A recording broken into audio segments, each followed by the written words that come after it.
अक्सर कहा जाता है कि दुनिया सच्ची मोहब्बत को सालों तक याद रखती है। मगर आज हम आपको जिस प्रेम कहानी के बारे में बता रहे हैं वो सच्ची तो नहीं थी, फिर भी दुनिया उस प्रेम कहानी को याद करती है। याद करने की वजह इस प्रेम कहानी का खौफनाक होना था। ये इतना खौफनाक था कि इस प्रेम कहानी ने 7 हंसती खेलती जिंदगियों को एक पल में खत्म कर दिया था। ये कहानी है शबनम और सलीम की। वही शबनम सलीम जिन्होंने अपनी मोहब्बत को पाने के लिए एक ऐसा खौफनाक रास्ता चुना जिसके बारे में सुनकर आज भी लोगों की रूह कांप जाती है। आखिर शबनम और सलीम की पूरी कहानी क्या है, जानने के लिए इस वीडियो में अंत तक जरूर बने रहें।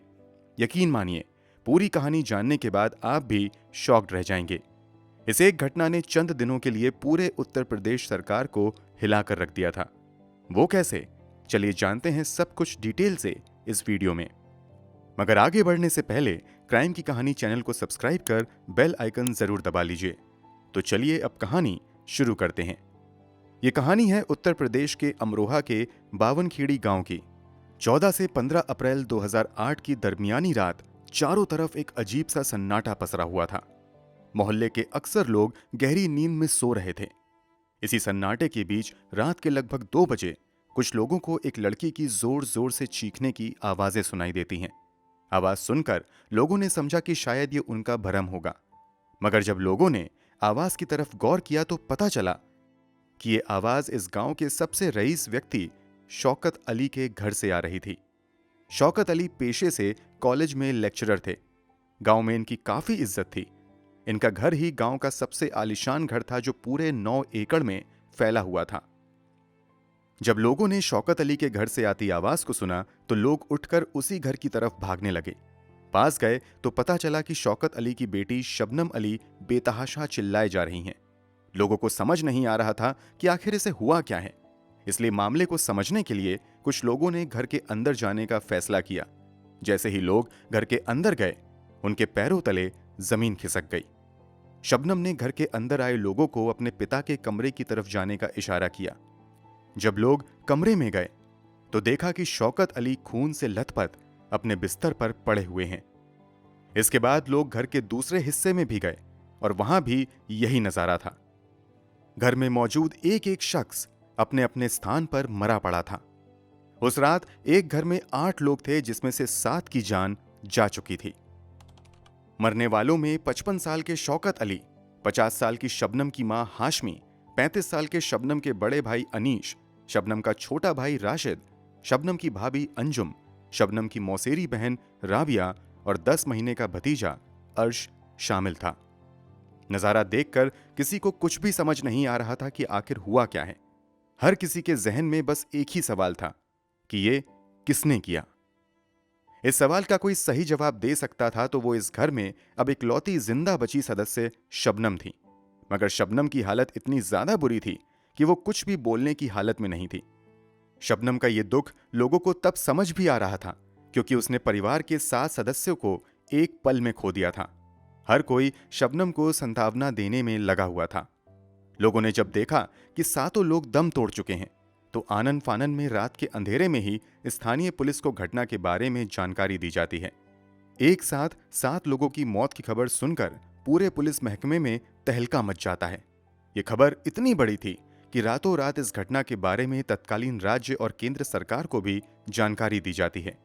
खबर मिलते ही सबसे पहले घटना स्थल पर स्थानीय पुलिस स्टेशन की टीम आती है। मामले की गंभीरता को समझते हुए तुरंत और पुलिस फोर्स की मांग की जाती है। अब हालात ये हो जाते हैं कि सुबह सूरज निकलने से पहले बावनखेड़ी गांव में आसपास के 10 थाने की पुलिस फोर्स भर दी जाती है। इसके अलावा फॉरेंसिक टीम इस घर को अपने कब्जे में लेकर जांच शुरू कर देती है। शुरुआती जांच में लोगों ने जब शबनम से पूरे मामले को समझना चाहा तो शबनम बताती है कि वो छत पर सो रही थी, तभी उसे कुछ खटपट की आवाज सुनाई दी। आवाज सुनकर वो नीचे आई तो उसने देखा कि कुछ लोग हाथों में कुल्हाड़ी लिए हुए हैं और भाग रहे हैं। शबनम के मुताबिक शायद वो लोग लुटेरे हो सकते हैं जो घर में लूटने की नीयत से घुसे होंगे। शबनम के इस बयान के बाद यह खबर पूरे शहर में फैल जाती है कि डकैतों ने शौकत अली के घर में डाका डालने के दौरान 7 लोगों की हत्या कर दी। इस घटना के समय उत्तर प्रदेश की मुख्यमंत्री मायावती थीं। घटना की जानकारी होते ही मायावती तुरंत परिवार में इकलौती बची शबनम को 5 लाख रुपए मुआवजे के तौर पर देने का ऐलान कर देती हैं। साथ ही ये भी ऐलान किया जाता है कि इस घटना में शामिल किसी भी अपराधी को बख्शा नहीं जाएगा। मायावती के इस बयान के बावजूद हंगामा शांत नहीं होता है, बल्कि विपक्षी पार्टियां इसे कानून व्यवस्था का मुद्दा बनाते हुए मायावती को घेरना शुरू कर देती हैं। हालत की गंभीरता को समझते हुए मायावती भी खुद को अमरोहा आने से नहीं रोक पाती हैं। अगले ही दिन हेलीकॉप्टर से वो खुद ही घटनास्थल पर पहुंच जाती हैं। यहां पहुंचकर मायावती शबनम को भरोसा दिलाती हैं कि आरोपियों को ढूंढकर कड़ी से कड़ी सजा दी जाएगी। जैसा कि मायावती ने पहले ही शबनम के लिए 5 लाख रुपए के मुआवजे का ऐलान किया था, इसलिए वो ये मुआवजा यहीं पर देना चाहती थी। मगर इस घटना की जांच कर रहे एक अधिकारी मायावती से गुजारिश करते हैं कि पहले सभी मरने वालों की पोस्टमार्टम रिपोर्ट आने दी जाए, उसके बाद ही शबनम को मुआवजा दिया जाए। मायावती पुलिस वाले की ये गुजारिश मान लेती हैं। इसके बाद इस घटना की जांच इंस्पेक्टर आरपी गुप्ता शुरू करते हैं। इंस्पेक्टर आरपी गुप्ता पहले क्राइम सीन का अच्छे से मुआयना करते हैं। उसके बाद शबनम से इस घटना के बारे में बातचीत शुरू करते हैं। शुरुआती कुछ ही देर की पूछताछ के बाद आरपी गुप्ता सवाल उठाते हैं कि जब घर के सभी लोग मर गए तो शबनम अकेले कैसे बच गई। इसका जवाब शबनम ने यह दिया कि वो घर के छत पर थी, इसलिए वो बच गई। मगर अधिकारी इस जवाब से संतुष्ट नहीं होते हैं। बिस्तर पर किसी तरह का सिलवट का ना होना भी जांच अधिकारियों के मन में शबनम के प्रति संदेह पैदा करता है। फिर भी मामला इतना सेंसिटिव था कि उन्होंने तब शबनम के खिलाफ कुछ भी बोलना जरूरी नहीं समझा और अपनी जांच जारी रखी। सबसे पहले सभी शवों को पोस्टमार्टम के लिए स्थानीय अस्पताल भेजा जाता है, जहां एक्सपर्ट डॉक्टर की टीम सभी शव का पोस्टमार्टम करती है। पोस्टमार्टम रिपोर्ट के मुताबिक मरने वाले किसी भी व्यक्ति ने किसी भी तरह का संघर्ष नहीं किया था।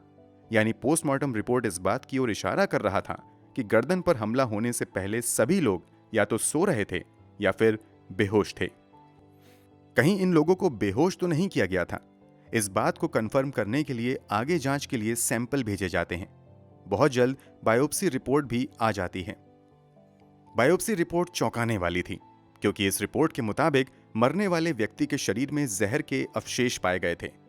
मरने वालों के शरीर में जहर के अवशेष का मिलना इस बात की ओर इशारा कर रहा था कि मारने से पहले इन सभी को जहर दिया गया और उसके बाद बड़ी बेरहमी से मार दिया गया। मगर ऐसा किया किसने? इस सवाल का सटीक जवाब अब कोई दे सकता था तो वो घर में इकलौती बची शबनम थी। अगर शबनम को तुरंत हिरासत में लेकर पूछताछ की जाती तो हालात बिगड़ सकते थे।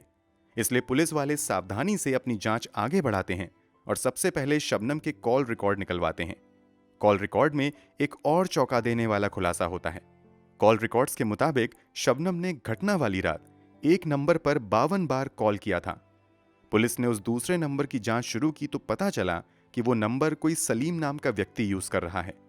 अब सलीम की तलाश शुरू हुई और इधर शबनम से भी पूछताछ का सिलसिला शुरू होता है। शुरुआती जांच में शबनम ने बताया था कि कोई व्यक्ति छत के जरिए घर में आया था और उसी ने घर के सभी सदस्यों की हत्या कर दी। मगर शुरुआती जांच में ही शबनम की ये बात झूठी साबित हुई, क्योंकि जांच में सामने आया कि जो सीढ़ी छत तक जाती थी उसका दरवाजा अंदर से बंद था। ऊपर से छत से जमीन की ऊंचाई 14 फीट थी और दीवार पूरी तरीके से प्लास्टर किया हुआ था। ऐसे में 14 फीट की दीवार को फांद कर छत तक जाना बिना सीढ़ी के किसी के लिए संभव नहीं था। कुछ लोगों ने शक जताया कि शायद बदमाश बाहर से सीढ़ी लगाकर छत के अंदर आ गए होंगे, मगर कुछ ही देर की जांच के बाद इस दावे को भी खारिज कर दिया गया, क्योंकि वहां पर किसी तरह के सीढ़ी के इस्तेमाल के सबूत नहीं मिल रहे थे। अब तक की पूछताछ में यही निकल कर आया कि शबनम का हर दावा झूठा साबित हो रहा था। पुलिस चाहती तो तुरंत शबनम के साथ सख्ती से पेश आ सकती थी, मगर मामले की गंभीरता को समझते हुए पुलिस वाले कोई भी एक्शन लेने से पहले सबूत जुटाने में लगे रहते हैं। अभी पुलिस जांच में लगी हुई थी कि पुलिस को एक मुखबिर जानकारी देता है कि अगर आप इस मामले की सच्चाई जानना चाहते हैं तो सलीम को उठा लीजिए, सब कुछ साफ हो जाएगा। इस मामले में पहले तो सलीम का नाम तब आया था जब पुलिस ने शबनम का कॉल डिटेल्स निकलवाया था। यह दूसरा मौका था जब किसी ने सलीम का नाम लिया था, इसलिए सलीम से भी पूछताछ शुरू होती है। वैसे सलीम से घटना के अगले दिन ही पूछताछ हुई थी, मगर कुछ भी संदिग्ध ना मिलने की वजह से उसे छोड़ दिया गया था। मगर जब एक मुखबिर ने तथा कॉल डिटेल ने कुछ संकेत दिए तो एक बार फिर से 17 अप्रैल को सलीम को पूछताछ के लिए बुलाया जाता है। इस बार भी सलीम इधर उधर की कहानी सुनाता रहता है, मगर जब पुलिस वाले सख्ती पर उतर आते हैं तो सलीम की हालत खराब होने लगती है। फिर वो एक ऐसी सच्चाई से पर्दा उठाता है जिसे सुनकर सभी के पैरों तले जमीन खिसक जाती है। सलीम बताता है कि वो सभी हत्या हमने की है। सबूत के तौर पर सलीम पुलिस वालों को वो कुल्हाड़ी भी देता है जिसका इस्तेमाल सलीम ने इन लोगों की हत्या करने में किया था। मगर सलीम ने ऐसा क्यों किया था? जवाब में सलीम बताता है कि उसने ये सब कुछ शबनम के कहने पर किया। शबनम का नाम आते ही एक बार फिर से उसे पूछताछ के लिए बुलाया जाता है। पुलिस ने जब शबनम को सलीम के दावों के बारे में बताया तो वो कहने लगी कि वो सलीम को नहीं जानती और उसने सलीम को कुछ भी करने के लिए नहीं कहा था।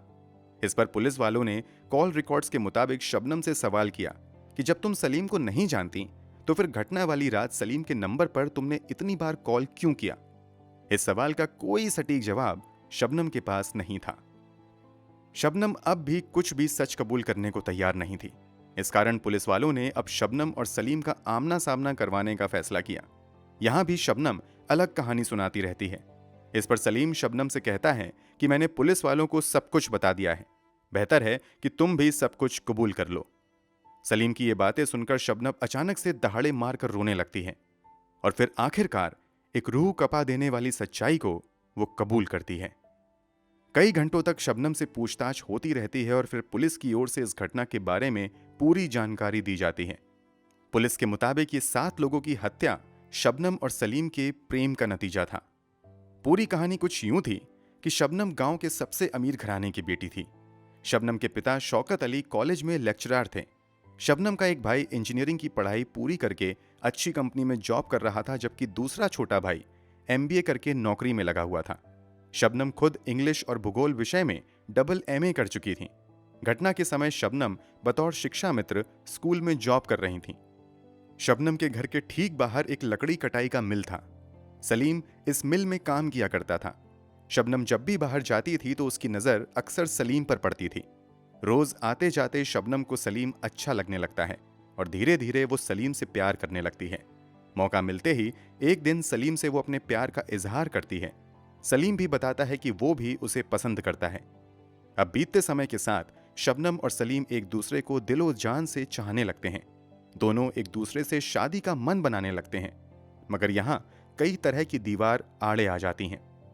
एक तरफ शबनम का परिवार इलाके का सबसे इज्जतदार और पढ़ा लिखा घराना था।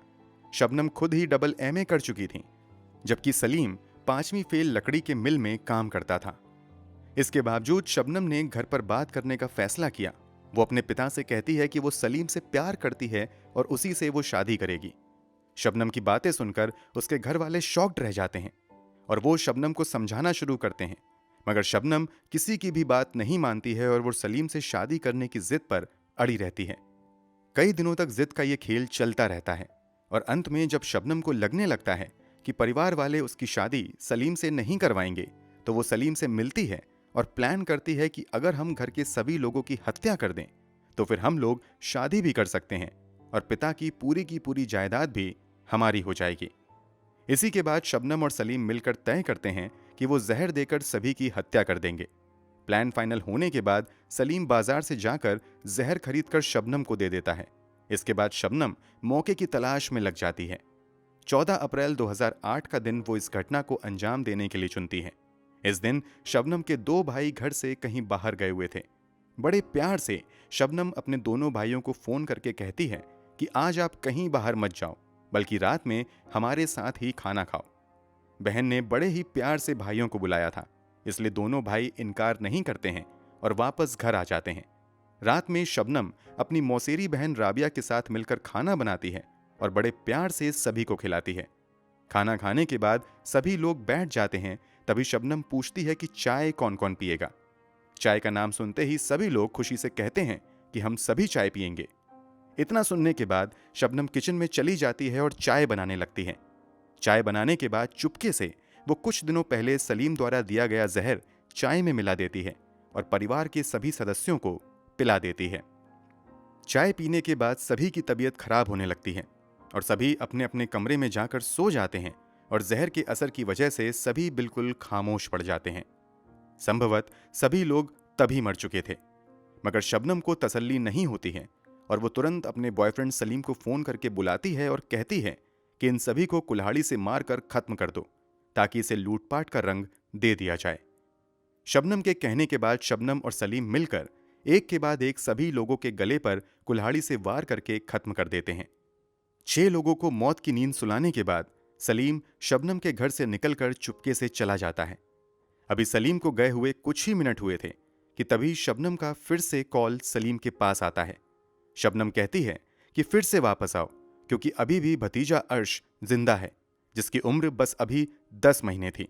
इस पर सलीम कहता है कि अब मैं वापस नहीं आऊंगा और उसको तुम ही मार दो। इसके बाद शबनम फोन काट देती है और अपने हाथों से 10 महीने के भतीजे का गला दबाए रखती है जिस कारण उसकी भी डेथ हो जाती है। शबनम के इस खुलासे के बाद आधिकारिक तौर पर शबनम और सलीम को गिरफ्तार कर लिया जाता है। दोनों पर हत्या समेत कई धाराओं के तहत मुकदमा दर्ज करते हुए मामला चलाया जाता है। मामले की सुनवाई डिस्ट्रिक्ट कोर्ट में शुरू होती है। यहां लंबी सुनवाई के बाद शबनम और सलीम को मौत की सजा सुनाई जाती है। इस सजा के खिलाफ दोनों इलाहाबाद हाई कोर्ट में अपील करते हैं। वहां से भी उन्हें फांसी की सजा ही मिलती है। इलाहाबाद हाई कोर्ट से राहत नहीं मिलने के बाद दोनों सुप्रीम कोर्ट में अपील करते हैं, मगर सुप्रीम कोर्ट भी निचली अदालत के फैसले को ही सही बताता है। जब अदालतों से शबनम और सलीम को कोई राहत नहीं मिलती है तो शबनम राष्ट्रपति से लेकर यूपी की गवर्नर तक मर्सी पिटीशन दायर करती हैं, मगर कहीं से भी शबनम को राहत नहीं मिलती है। 2021 में सभी जगह से मर्सी पिटीशन खारिज होने के बाद ऐसा लगने लगा था कि आजाद भारत के इतिहास में शबनम फांसी की सजा पाने वाली पहली महिला बन जाएगी, क्योंकि जेल में फांसी देने की तैयारियां भी शुरू हो गई थीं। मगर तभी शबनम ने एक बार फिर से रहम की भीख मांगते हुए उत्तर प्रदेश के गवर्नर के सामने मर्सी पिटीशन दायर कर दी, जिसे गवर्नर ने यूपी सरकार को ट्रांसफर कर दिया। शबनम की इस पिटीशन पर अब तक सरकार की ओर से फैसला नहीं हुआ है। इस कारण आज भी शबनम फांसी की सजा के इंतजार में रामपुर के जेल में बंद है। वहीं शबनम का आशिक सलीम प्रयागराज के नैनी जेल में बंद अपनी सजा काट रहा है। इस पूरे मामले में एक और चौंका देने वाला खुलासा 2008 में ही तब हुआ जब शबनम को गिरफ्तार करने के बाद मेडिकल जांच के लिए भेजा गया। मेडिकल जांच में पता चलता है कि शबनम 2 महीने की गर्भवती है। दरअसल जब शबनम और सलीम का प्रेम 7वें आसमान पर था तभी दोनों ने शारीरिक संबंध भी बना लिए थे। जेल में रहते हुए ही शबनम एक बेटे को जन्म देती हैं। 6 साल तक शबनम का वो बेटा जेल में ही रहता है। उसके बाद शबनम के कॉलेज के दिनों का एक दोस्त सैफी शबनम के उस बेटे को गोद ले लेता है। दरअसल सैफी उसी कॉलेज में पढ़ाई करता था जिसमें शबनम पढ़ती थी। सैफी के मुताबिक शबनम अक्सर बच्चों की कॉलेज में मदद किया करती थी। एक बार सैफी के पास भी पैसे नहीं थे और उसकी पढ़ाई छूटने के कगार पर आ गई थी। क्योंकि सैफी को मालूम था कि शबनम हर किसी की मदद करती हैं, इसी उम्मीद में उसने शबनम से मदद मांगी और शबनम ने उसकी फीस भर दी थी। इसी एहसान का कर्ज चुकाने के लिए शबनम के बेटे को सैफी ने गोद ले लिया और आज भी शबनम के बेटे को सैफी ही अपने बच्चों की तरह पाल रहा है। फिलहाल शबनम के उस बेटे की उम्र 15 साल हो चुकी है। शबनम के इस बेटे ने भी सरकार से मां की फांसी की सजा को उम्र कैद में बदलने की अपील की है। अब देखने वाली बात यह है कि आने वाले समय में शबनम के मामले में सरकार और अदालत क्या फैसला लेती है। दोस्तों, इस पूरी वीडियो के बारे में आपकी राय क्या है? कमेंट बॉक्स में जरूर बताएं। मेहनत पसंद आई हो तो इस वीडियो को लाइक करते हुए शेयर भी करें। अगर आपने अब तक क्राइम की कहानी चैनल को सब्सक्राइब नहीं किया है तो जल्दी से चैनल को सब्सक्राइब कर लें। क्राइम की दुनिया से जुड़ी ऐसे ही सच्ची कहानियों के लिए हमारे साथ जुड़े रहें। धन्यवाद।